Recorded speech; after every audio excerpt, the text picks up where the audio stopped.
ওহুদে যখন হুজুর সাহাবাদের লাশগুলো ঘুরে ঘুরে দেখছেন, ওনার মুখ থেকে যখন হুজুর চাদরটা সরিয়েছেন, হুজুরের নূরের চোখ দিয়ে টকটক করে পানি পড়ছে।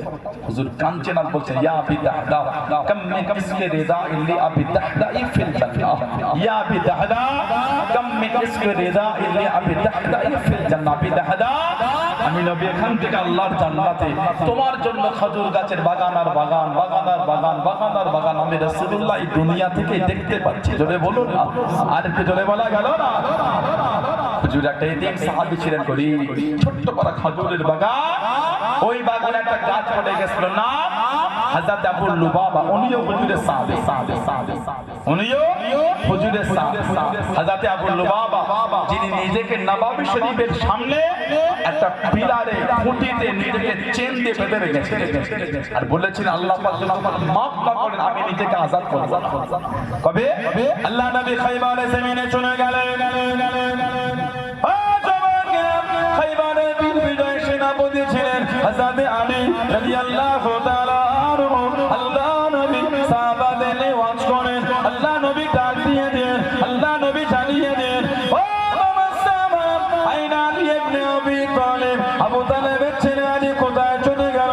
সাহাবারা জানিয়ে দেন, হযরত ওমর রাদিয়াল্লাহু তাআলা আনহু, হুজুর আমার জানিয়ে দেন, হুজুর হযরত আলী অসুস্থ, বিমার মধ্যে শুয়ে আছে, চোখে দেখতে পায় না।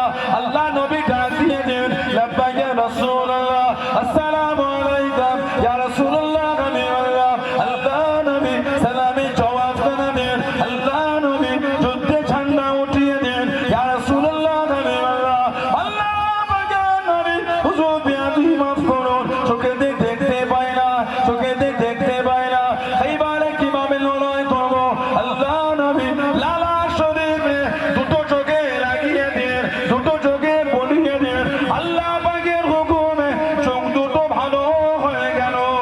জোরে বলুন সুবহানাল্লাহ, আর একটু জোরে বলুন সুবহানাল্লাহ। এই হযরত আলী যার জন্মটা ছিল কাবা শরীফের মধ্যে, কাবা শরীফের ভিতরে, হযরত আলী দুনিয়া নিয়ে চলে এলেন। হযরত আলী নড়ে, হযরত আলী কাঁদে, চোখ দুটো খুলে খুলে দেখে না। সবাই বলে অন্ধ ছেলে, সবাই বলে কানা ছেলে।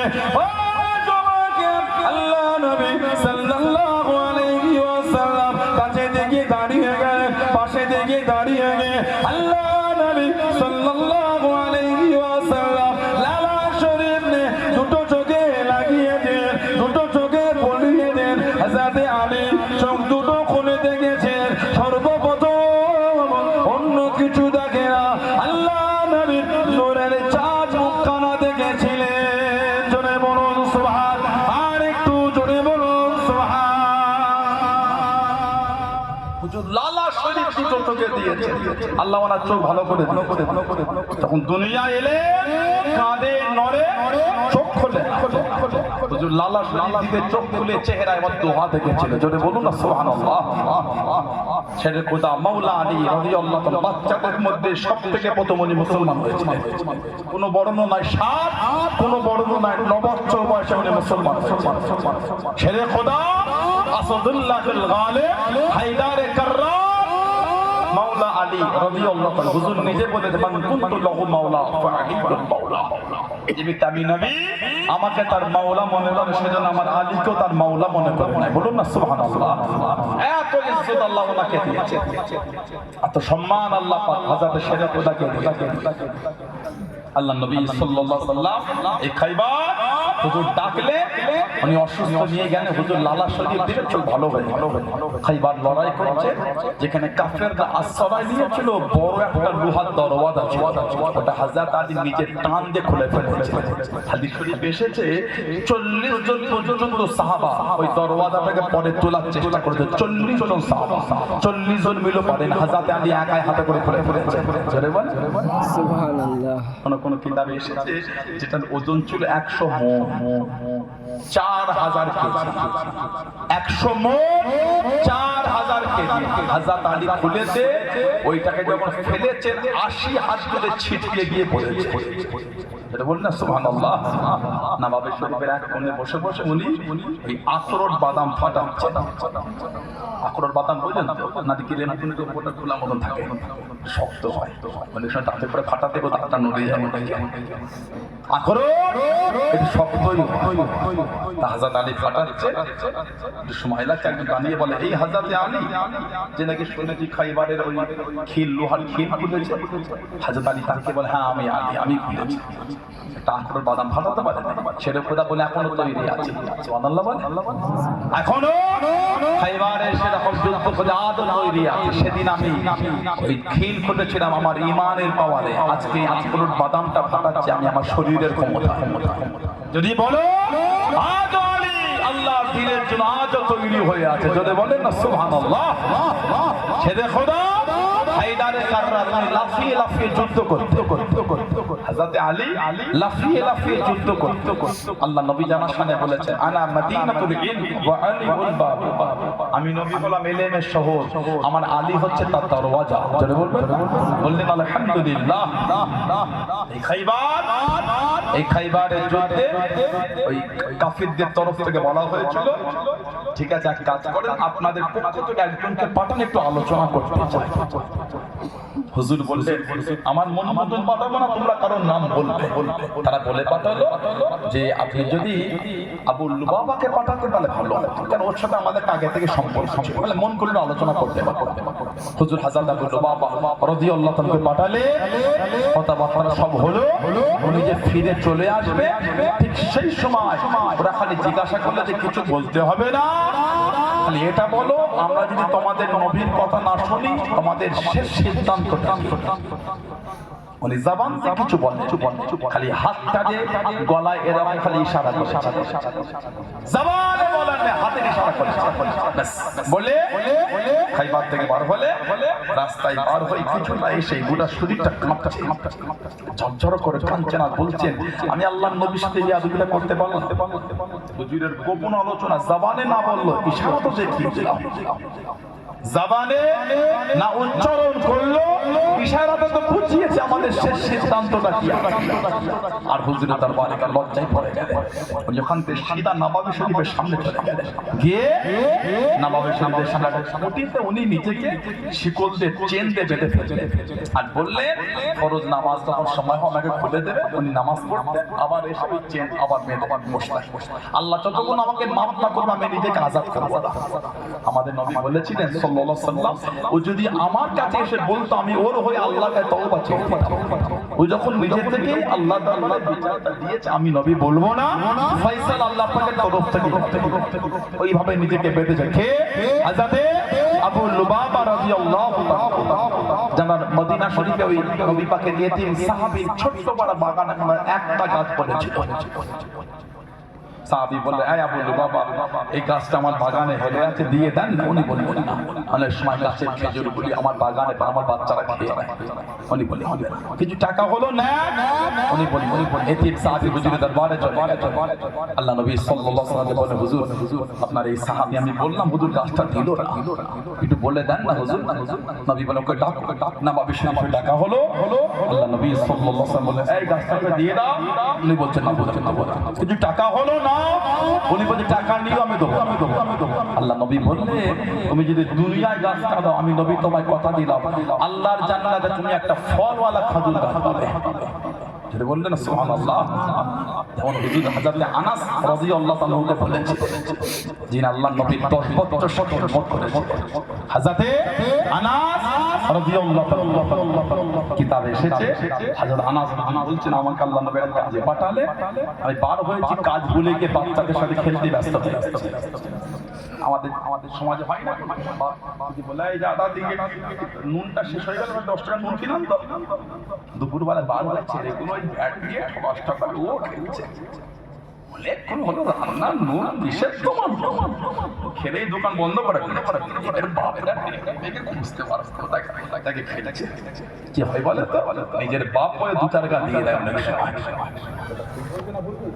আনাস রাদিয়াল্লাহু আনহু বলে হুজুর আমাকে পাঠিয়েছে বার হলাম আমি তো ভুলে গিয়েছি খেলছে অনেকক্ষণ দেরি হলো আল্লাহর নবী এই জন্যই বার হইল আমার আনাসটা গেল ওই কাজের জন্য হুজুর খোঁজেন না অনেকক্ষণ গিয়েছে বাচ্চা গেল কোথায় হুজুর এসে তাকে বাচ্চাদের সাথে খেলতে সুআলুম মিন হায়াতিস সাহাবা ওয়ালাকে সাহাবাদের জীবনের কিতাব আছে আল্লামা ইবনে হাজার আসকালানি রাহমাতুল্লাহ আলাইহি হুজ্জাতুল মুহাদ্দিসিন সাহাবাদের জীবন আল ইসাবা ফি তামহিজ সাহাবা বলে কিতাব উজদুল গাওয়া বলে সাহাবাদের জীবনের কিতাব আছে সব বিভিন্ন সাহাবাদের জীবনের কিতাব এসেছে হযরত আনাস বলেন খেলতে খেলতে হঠাৎ করে দেখি পিছনের জামাটা টান টান এই জামা টান টান টান যখন টানটা অতিরিক্ত হলো ঘুরে দেখছি টান হচ্ছে দেখে আল্লাহ নবীর পিছনে আমার জামাটা ধরে দাঁড়িয়ে আছে সেটা বলবেন না আর পিছনে বলা গেল না সরকারের দ্বারা পিছন থেকে জামা ধরে টেনে আছে আমি ঘুরতেই হুজুর বলছে কি আনা কাজটা করেছো ইয়া রাসূলুল্লাহ বিয়াদি মাথা হুজুরি কবিতা হযরত আনাস বলে হুজুর আমাকে রাগও করে খালি মুখ ভর্তি হাসি দিয়ে হুজুর আমাকে ভালোবাসা দিয়েছিলেন তোরে বল আর ভিতরে বলা গেল না কি হযরত আনাস মাল্লা নবী দরবারে চলে গেলেন ও জনকে ও আমার মুনব্বি বাদালাম মায়েরা বোনেরা মগিলাম আল্লাহ নবী সাল্লাল্লাহু আলাইহি ওয়াসাল্লাম হিজরত করে হযরত আবু আইয়ুব আনসারী রাদিয়াল্লাহু তাআলা আনহু হুজুরের বাড়িতে চলে গেলেন আল্লাহ নবীর সামনে একটু যাবার সময় চেয়ে নিলেন আল্লাহ নবী সাহাবা একটু সুযোগ করে নিলেন আল্লাহ নবীর কাছে দাঁড়িয়ে গেলেন ইয়া রাসূলুল্লাহ কালিমাল্লাহ আল্লাহ পাকের নবী হুজুর বিয়াদি মাফ করুন হুজুর গুস্তাখিটা ক্ষমা করুন এই বাচ্চা ছিল আমার পেটে আপনার কথা শুনে আমি ঈমানে কলিমা পড়ে নিয়েছি হুজুর আমার স্বামী আমাকে ত্যাগ করে দেয় ইয়া রাসূলুল্লাহ কালিমাল্লাহ আমি সেদিন নিয়ত করেছিলাম যদি পুত্র সন্তান হয় আমি আপনার খাদেম বানাবো আমি আপনার কাছে ওকে রেখে দেবো আমি আপনার কাছে ওকে নিয়ে এসেছি হুজুর আপনি আমার আনাসকে কবুল করেন হুজুর আপনি আমার আনাসকে কবুল করেন ও তোমাকে আল্লাহ নবী সাল্লাল্লাহু আলাইহি ওয়াসাল্লাম হযরত আনাস রাদিয়াল্লাহু তাআলা ওনাকে নিয়ে মা জানিয়ে দেন মা যাবার সময় শুনিয়ে দেন ও বাবা আনাস আল্লাহ নবীর সেবা করবে আল্লাহ নবীর খেদমত করবে আল্লাহ নবীর সাথে কোনো বিয়াদবি করবে না কোনো গুস্তাখিটা করবে না আল্লাহ নবী জাদায় নেবে আল্লাহ নবী কিছু না দিয়ে চুপ করে থাকবে আল্লাহ নবীর কাছে কোনোদিন কিছু চাইবি না জাদায় চাইবি না হুজুরের খেদমত উনি হুজুর পানি দিতেন মেসওয়াক দিতেন জুতা দিতেন জুতা নাহলান শরীফ হযরত আনাস বলে যে হুজুরের কম বেশি 10 বছর সেবা করেছে এই 10টা বছরে হুজুর আমাকে এক কামারা দূরের কথা কোনোদিন কথাটা হুজুর আমাকে জোরে বলে বলবেন না আর জোরে বলা গেল না এটা হুজুরের আদর্শ লাকাদ কানা লাকুম ফি রাসূলিল্লাহি উসওয়াতুন হাসানাহ উসওয়াতুন হাসানাহ وإنك لعلى خلق عظيم বলো وإنك لعلى خلق عظيم হুজুর জীবনে এক কামারা দূরের কথা কথাটা জোরে বলে আজকে সোশ্যাল সাইটে আমরা গেলে আমার হুজুরকে যেভাবে চতুর্দিক থেকে নোংরা নোংরা ভাষা আক্রমণ সহ্য হয় না ঠিক না ভুল বলছি যে বাজে বাজে ভাষায় হুজুরকে বলে আল্লাহ নবী সাল্লাল্লাহু আলাইহি ওয়াসাল্লাম যে নোংরা ভাষা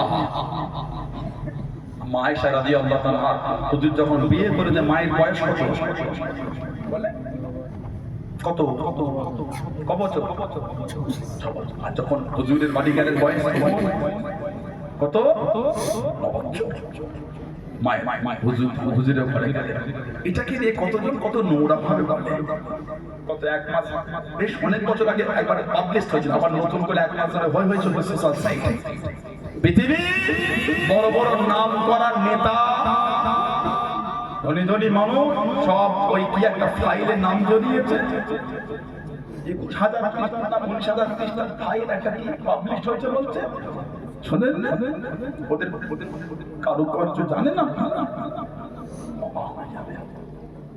অবাক হয়ে যাবে পৃথিবীর বড় বড় নাম করানো বিলিয়ন বিলিয়ন ট্রিলিয়ন ট্রিলিয়ন ডলারের মালিক অবাক হয়ে যাবে যারা গোটা পৃথিবীর মাথা একটা গোটা দ্বীপ ছিল ইসরায়েলের নাম ওই দ্বীপে সব ইনভাইট হতো সব ওখানে সব ডোনাল্ড ট্রাম্প থেকে শুরু করে কেউ অনেকের নাম জড়াচ্ছে অনেকের নাম পাবলিশ হচ্ছে এখন টাকার দরকার আছে ওমা করো আল্লাহু খায়রুল মাকিরিন জোরে বলে জোরে বলবেন না জোরে বলে সুবহানাল্লাহ ওমা করো আল্লাহু খায়রুল মানে যতই কৌশল করো আল্লাহ, জোরে বলেন না সুবহানাল্লাহ। ইসলামকে দুর্নাম করতে যেও না, ইসলামের হেফাজতকারী তো আমার আল্লাহ। ইন্না দীনা ইনদাল্লাহিল ইসলাম। তুমি কি ইসলামের দুর্নাম করবে? চাকরের বাচ্চা চাকর, গোলামের বাচ্চা গোলাম, খাদেমের বাচ্চা খাদেম, গরিবের বাচ্চা গরিব, ভিখারির বাচ্চা ভিখারি, নাদানের বাচ্চা নাদান। তুমি কি ইসলামকে মিটাবে? কে যেন আসামের যে একজন বলল, রাঁচি ওই পাগলা গারো তো ওদের জায়গা হবে না, রাঁচি পাগলা গারো তো জায়গা হবে না। বলল ইসলামকে গোটা পৃথিবী থেকে মিটিয়ে দেবো, বলে মেটানো দরকার। আজ ইসলাম পৃথিবীতে আছে বলে আজ পৃথিবীর ভারসাম্য রক্ষা আছে। সুবহানাল্লাহ বলে। আমি অন্য সম্প্রদায়কে ছোট করি না, আমি আমার নীতিতে মজবুত, আমি আমার আকীদায় মজবুত, আমি আমার ইসলামের বিধানে মজবুত। বলুন ইনশাআল্লাহ। আমি অন্যকে বলবো কেন খারাপ করা, আমি অন্য সম্প্রদায় দাঁড়িয়ে না, আমি কেন তাকে বাজার ঠিক না বলবো। আমি অন্য সম্প্রদায় চর্চা করলে তখন বুঝবো, আমি করি না কেন বেকার বেকার আগ বেরিয়ে বলতে যাবো কেন? আমার উচিত। ইসলাম যখন আমার জবানে লাগাম লাগে আমি কেন বলতে যাবো? আমি আমার ইসলামের বিধান নিয়ে ব্যস্ত। আলহামদুলিল্লাহ। আমার ভাইয়েরা, বাপজানেরা, ছেলেরা, যুবকেরা, মুরব্বিরা, আমি অবাক হয়ে যাবে আজকে যারা দিন রাত ইসলামকে নোংরা আক্রমণ করছে। ইসলাম মিটিয়ে দেবে বলেছে, কোরআন মানে ইসলাম করোনা ভাইরাসের মতন মিটিয়ে দেওয়া, ভাইরাস ওরকম মিটিয়ে দিতে হবে। করোনা ভাইরাসের সময় যারা ভ্যাকসিন নিয়েছিল, মেডিকেল ডিপার্টমেন্টের কি বক্তব্য দেখে corona vaccine, Covaxin, Covishield, booster, সব ভ্যাকসিন ছিল না, booster, Covishield, Covaxin. Medical department বলছে যারা নিয়েছে, আমরা যারা নিয়েছি, এটা তো আইনত অপরাধ, বাই প্রেশার ক্রিয়েট করা অন্যায়। এটা আইন, কারো ভালো সংবিধান নেই এটা যে আপনি জোর করে আমাকে দেবেন। আমি নেবো না, আমার প্রোটেকশন আমি নিলাম, আমার লোকালয় যেতে দেবেন না, যাবো না। প্রেশার ক্রিয়েট করছে, এটা পাবে না, ওটা পাবে না, ওটা পাবে না। এখন রিপোর্ট কি বলছে? এই ভ্যাকসিনের জন্য মানুষ কমজোর হয়ে গেছে, মানুষ পঙ্গু হয়ে যাচ্ছে, মানুষের শরীরে রক্ত জমাট বেঁধে যাচ্ছে, মানুষ হার্টের রোগী হয়ে যাচ্ছে, মানুষ বেশি খাটাখাটি করতে পারছে না। সব থেকে লেটেস্ট রিপোর্ট হচ্ছে মানুষ হার্ট অ্যাটাকের দিকে এগিয়ে যাচ্ছে। করোনার পরে অল্প বয়সে মানুষ হার্টের অ্যাটাকে মারা যাচ্ছে। হায়াত মওতের মালিক আল্লাহ। তাহলে এই নয় রানিং রাস্তার সামনে দাঁড়িয়ে বলে আমি বেঁচে যাবো, আল্লাহ আমার হায়াতের মালিক, আল্লাহ বরাম করতে বলেছে। আল্লাহ তোমাকে হিফাজতের সময় চলতে বলেছে, ঠিক না ভুল বলছি? আপনি নিজের শরীরে বিষ নেবেন আর বলে আমাকে আল্লাহ মাথা বিষ নিয়েছে কেন? ইচ্ছা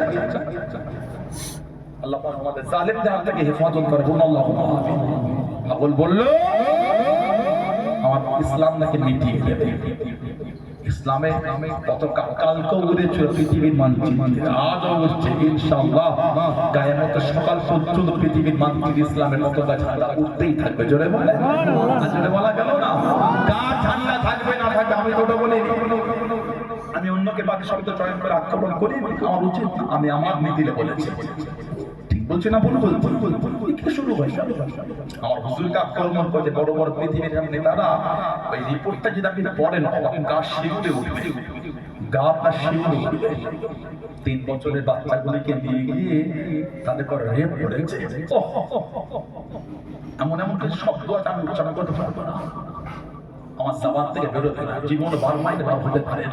বন্ধুদের শব্দ বলতে গেলে আমার লজ্জা লাগে, আমার বন্ধুকে ঢুকে ঢুকে যাবে। 5 বছর 7 বছর 9 বছরের বাচ্চাগুলো তাদের মুখটাকে ছিঁড়ে ভেতর থেকে কলিজা নারী মুড়িগুলোকে বার করে ওগুলোকে পুড়িয়ে পুড়িয়ে খেয়েছে। বাচ্চা বাচ্চা মেয়েদের শরীরের গোস্তগুলোকে ছিঁড়ে পুড়িয়ে পুড়িয়ে খেয়েছে। রিপোর্ট বলছে। এডুকেটেড ভাইরা জিজ্ঞাসা করতে, আমি মিথ্যা জিজ্ঞাসা করি। 9 বছর 13 বছরের মেয়েগুলোর সঙ্গে রেপ করেছে, পেটে বাচ্চা এসেছে, 1 মাস 2 মাস 3 মাসের 5 মাসের বাচ্চা, ওগুলোকে আবার ওয়াশ করে বার করে ওগুলো স্যুপ তৈরি করে খেয়েছে। নাউজুবিল্লাহ বলে, আস্তাগফিরুল্লাহ বলে। কারা? পৃথিবীর যারা বড় বড় নাম করা রিপোর্টে বলছে, আর কিছু কিছু লোক বলছে, অনুমান করে ভারতের 36,000 মেয়ে কোন একটা রাজ্য থেকে কোন একটা সময় গায়েব হয়ে গেছে। কিছু কিছু মানে এই সমস্ত সাইন্টিফিক বা যারা চর্চা করে তারা ইতিহাসবিদরা বলতে মনে হয় যে 36,000 মেয়ে হয়তো ওখানে পাচার করা হয়েছিল। কোন একটা রাজ্য থেকে 36,000 মেয়ে পার করা হয়েছে। পৃথিবীর বিভিন্ন দেশ থেকে অল্প বয়স 3 বছর 5 বছর 9 বছরের মেয়েগুলোকে নিয়ে যাওয়া হয় দ্বীপে।